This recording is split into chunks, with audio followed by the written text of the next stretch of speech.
What's up, everybody? Welcome to Among the Fence. My name is Aaron. Today we're checking out the new album From Zero by Linkin Park. This is the 8th studio album and their first since the passing of Chester Bennington. It also introduces new clean slash screaming vocalist Emily Armstrong from the band Dead Sarah. They also have a new drummer on this record named Colin Britton, who wrote and produced for a lot of bands such as 311, Hands Like Houses, A Day to Remember, and Papa Roach.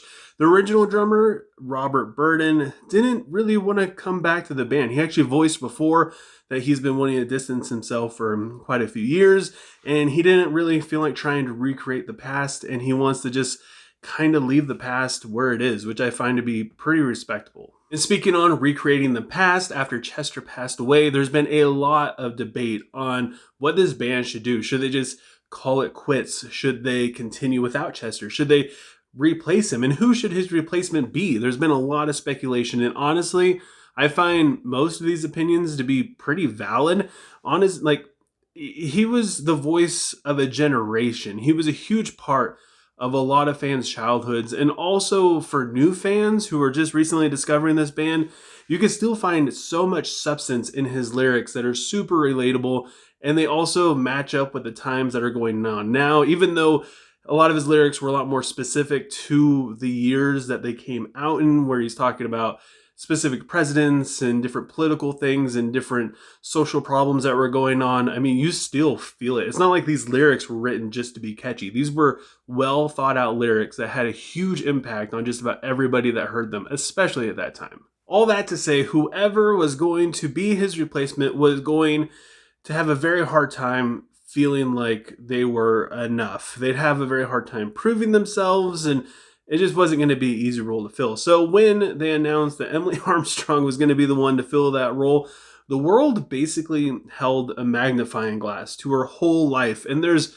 a lot of dirt on her, a lot of controversy, a lot of stuff that isn't really too great. And we're not really going to get into it here. But as far as the music goes, honestly, fans weren't really too impressed when they dropped the first single, The Emptiness Machine, which, dare I said, felt kind of empty.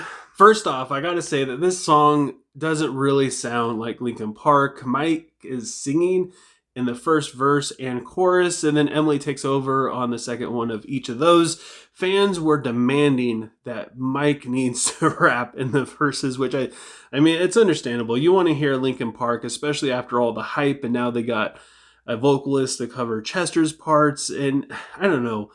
To me, it felt a little bit better after multiple listens. It's super catchy. The music isn't really that great, but it does check all the boxes. Emily sounds all right. You know, she's not trying to sound like Chester, which to me is okay. For some people, it'll take a little bit to get used to. And her screams sound pretty good. So, I mean, I don't really feel like Emily is the weak link in this. They follow this up with Heavy is the Crown, which has so much fan service thrown all over it. Mike is rapping as if it's 2003 again.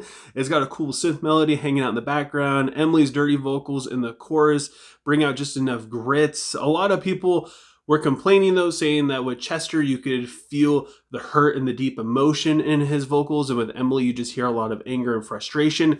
And it's true, and I think it still sounds pretty good, and also it's a good example of that on this song, especially with her yell in the bridge. And then they backed that up with the next single, Over Each Other, which reminds me a lot of Burn It Down off of their Living Things album, which is 2013, I believe. It sounds like Linkin Park, but at the same time, it sounds like it's in the style of Linkin Park, more like this band was inspired to write Linkin Park style stuff. It's just missing something. I mean, Emily's performance sounds good. The lyrics are pretty well written. It just kind of misses the mark a little bit. And to build up the hype back up, they dropped the single Two-Face, which has kind of a one step closer kind of vibe to it, just with a little bit more rapping and a little less passion and emotion felt in the chorus. The vocals are still really solid. Emily's performance on this outshines basically everything else, and it also has one of the best riffs on the entire album. But then jumping back to, I guess beyond the singles for this album, going to the opening, it just has like a 20 seconds intro that jumps straight into the Emptiness Machine. So you don't actually get to the first deep cut in here until the third song, which is Cut the Bridges. Cut the Bridge has a very Linkin Park sound to it in the verse with strong drum parts and Mike's vocals playing off the rhythm really well. The lyrics are really good in this song. The pre chorus is definitely a change of pace, something that is a little bit more Emily esque. And by that, I mean a lot of these songs felt like they were written more for, like, okay, this is something that Chester would do in the chorus. So here you go, Emily, make it happen. And this feels like something that was more like, what would Emily do? Which I kind of liked. I mean, I don't know. Overall, this song is still pretty forgettable. The hook is just meh. There's no like actual standout moments. And the music of the bridge is the best part of the song, I guess. I don't know. Every time I listened to it and I got to this song, it just kind of went by. I had a very hard time engaging with it and paying attention or even remembering what it was.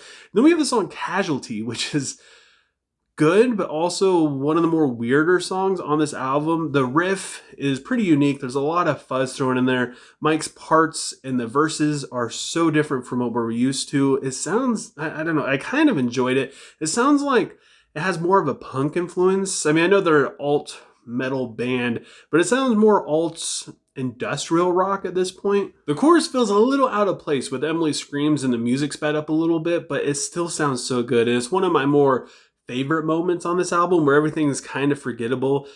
This isn't really. Every time I listen to this album, I was kind of excited when I got to this song. It all comes together in the bridge and the outro, and it builds a lot of tension. It makes it really intense. You don't really know where it's going to go. It doesn't really sound like Linkin Park, but I still kind of dig it. And then we have the song Overflow, which is super chill with its very gentle melody and soft drums. The echoey vocals give it kind of a throwback feel. The first chorus is basically just a build up to verse 2, while the second time it comes around, it's a lot better, but just barely. It still feels kind of like just a rehashed Linkin Park song. They're kind of doing the bare minimum through this one. They're not experimenting too much. I mean, it's almost like fan service for Linkin Park fans, but it's just missing like anything exciting. And the worst part of the song is the chorus, which has the same melody that's been used by basically every single pop artist that you could ever imagine, from Adele to Miley Cyrus. The chorus has just been overdone 1,000 times over.